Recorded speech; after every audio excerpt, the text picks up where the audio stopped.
Hi, I'm Alana. Welcome to another video. In today's video we are doing a get ready with me for church.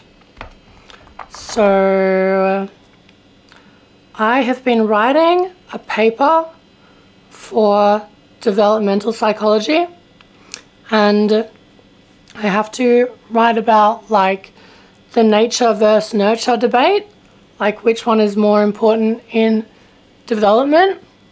And so I've been discussing the Romanian orphanage studies, and what these studies are about, so back in, I don't know when, but back in the day, there was a leader of Romania, and he decided that he could fix the country by ordering everyone to have tons of babies. So he was like, all right, everyone has to have a minimum of 5 babies. And everyone just started making babies like crazy. And then they found that they don't have enough people to take care of all the babies. And so tons of babies had to go to Romanian orphanages. And in the Romanian orphanages, they didn't have they didn't have enough people to look after all the babies. Like, they didn't have enough people to hug all the babies. So tons of babies were deprived of touch. And so I'm writing this paper, and it's got me thinking about how human connection is so important for our development, and how, oh my goodness, okay, sorry, I couldn't find my, but now I have found it. So so it got me thinking about how like human connection is so important for our development, and for us to be able to like grow into our potential, how important human connection and human touch is. So today I am going to be talking about that, because I know that a lot of people are afraid of human contact. Like, I know that some people feel so paralyzed by the fear and anxiety that are associated with interacting with other humans, that some people are basically shut-ins. And so today I am here to tell you that that is no way to live. Today I am here to tell you that without human connection, you will go mad and die. I don't mean to scare you. I just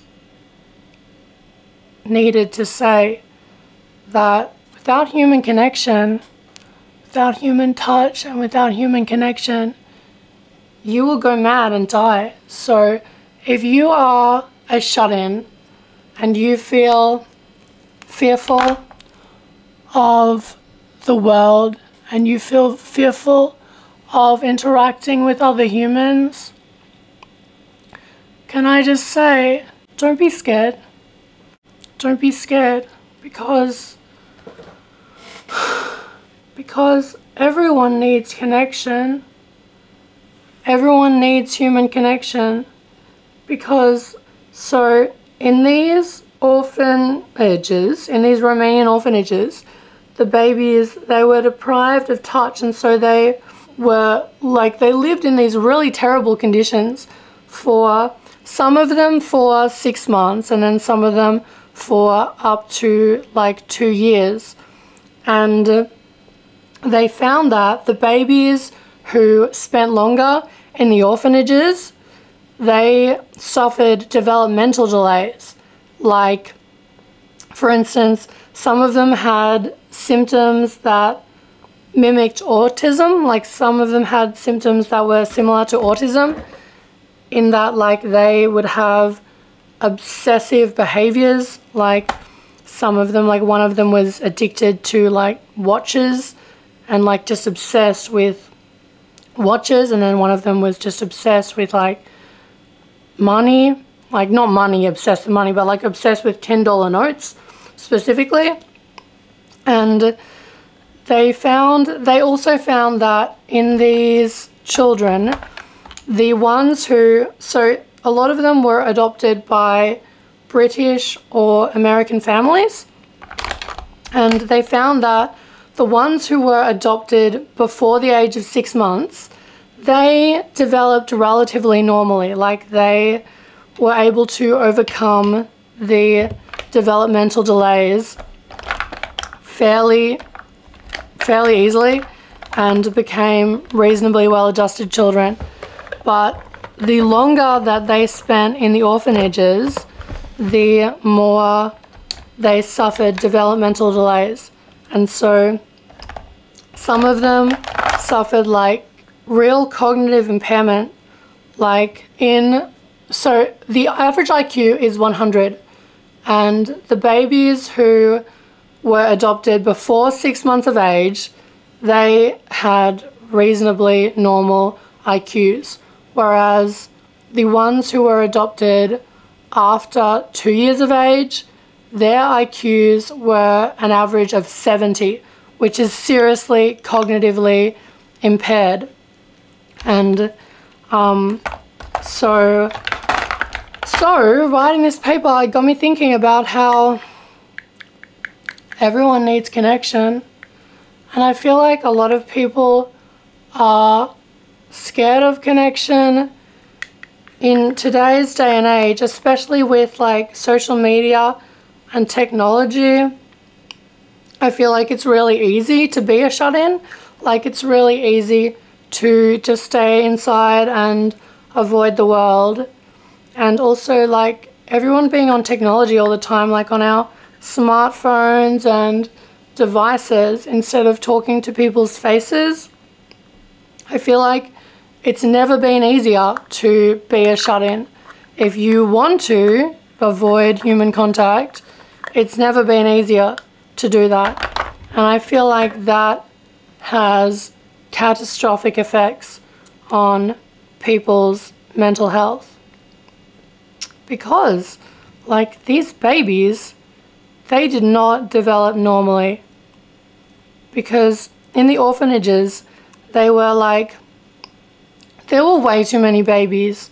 And so, like, they were all just kept in cots, like one cot with like 7 babies, and there wasn't enough food and there wasn't enough love, and the babies were seriously deprived of the love and attention and affection that babies need to develop properly.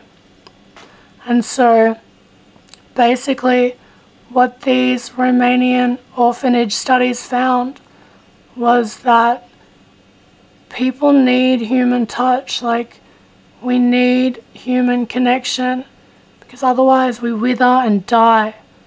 Like, without human connection, you will go mad and die. I know that like it might feel like it's easier maybe to avoid humans.